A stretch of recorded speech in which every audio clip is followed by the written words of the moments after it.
আসসালামু আলাইকুম এভরিওয়ান। রান্নাঘর থেকে তোমাদের সবাইকে স্বাগতম। তো আজকে চলে আসলাম হোয়াইট সস পাস্তার একটা রেসিপি নিয়ে। তো চলো রেসিপিতে যাওয়া যাক। এখানে চিকেন আমি কিমা করে নিয়েছি। এবার গুঁড়ো মশলা দিয়ে দিচ্ছি, হলুদ, মরিচ, ধনিয়ার গুঁড়া, লবণ স্বাদ মতো, আদা রসুন পেস্ট, সবশেষে দিয়ে দিচ্ছি সয়া সস। এবার ভালোভাবে মিক্স করে নিব। তো মিক্স করে একটা সাইডে রেখে দিব। অন্যদিকে আমি পাস্তাগুলো ভালোভাবে সিদ্ধ করে নিয়েছি। এবার ছেঁকে নিচ্ছি। তো একটা প্যানে তেল দিয়ে গরম করে চিকেনগুলো ভেজে নিব। এই তো এবার চিকেনগুলো দিয়ে ভালোভাবে ভেজে নিব। আর আমাদের চ্যানেলে যারা নতুন আছো সবাই প্লিজ চ্যানেলটাকে সাবস্ক্রাইব করো, কমেন্ট করে পাশে থেকো আর লাইক করতে ভুলো না। এই তো চিকেনগুলো ভালোভাবে ভেজে নিচ্ছিলাম।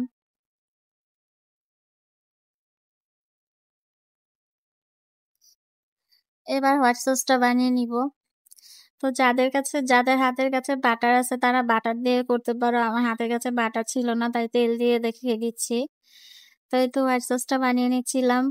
তেলের মধ্যে একটু ময়দা দিয়ে এভাবে অনবরত নাড়াচাড়া করতে হবে। আর এই সময়টাতে চুলার আঁচটা একদম লোতে রাখতে হবে।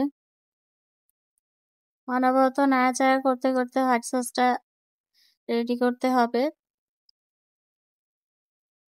নয়তো দলা পাকিয়ে যেতে পারে।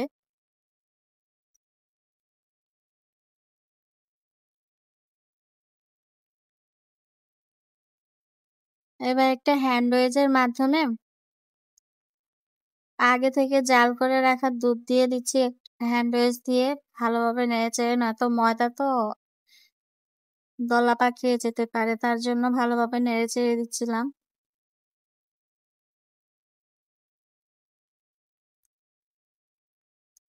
এবার একটু টেস্টের জন্য 1 চামচের মতো চিনি দিয়ে দিয়েছি, লবণ দিয়েছি স্বাদ মতো।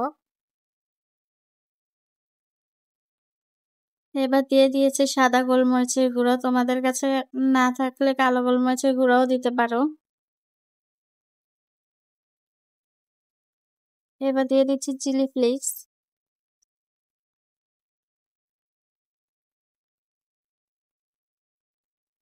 এরপরে দিয়ে দিলাম পাস্তাটাকে এবার নেড়েচেড়ে মিক্স করে নিতে হবে।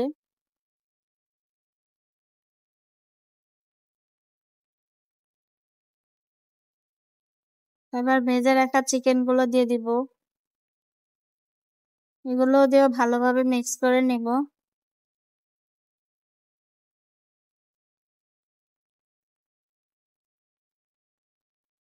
সব শেষে দিয়ে দিচ্ছি চিজ। তো চিজ দিয়ে অনবরত নেড়েচেড়ে নিলেই pasta ready, hot sauce pasta ready. তো আমাদের রেসিপিগুলো তোমাদের কাছে কেমন লাগে কমেন্ট করে জানিও, আর সাবস্ক্রাইব করতে ভুলো না। ধন্যবাদ।